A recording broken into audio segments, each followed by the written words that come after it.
সামনে প্রবিষ্ট আমার প্রাণ প্রিয় ভাইরা, আসসালামু আলাইকুম ওয়া রাহমাতুল্লাহি ওয়া বারাকাতুহু।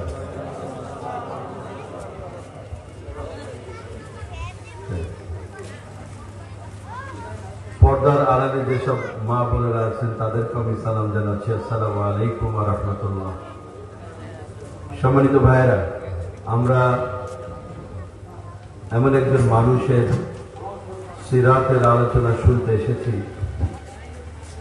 যিনি বিশ্ব মানবতার মুক্তির দূত হিসেবে আল্লাহ তাকে দুনিয়াতে প্রেরণ করেছেন,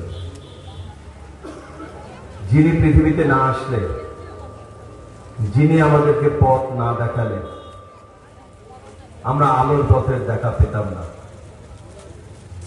একটা বর্বর জাতিকে যিনি দুনিয়াতে সর্বশ্রেষ্ঠ জাতি হিসেবে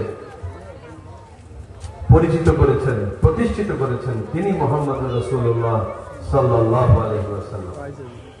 আমরা এমন একজন মানুষের সিরাতের আলোচনা করতে এসেছি। ইনশাআল্লাহ তাআলা আজকের আপনাদের এই সিরাত মাহফিলের প্রধান আলোচক যিনি, তিনি চলে আসবেন।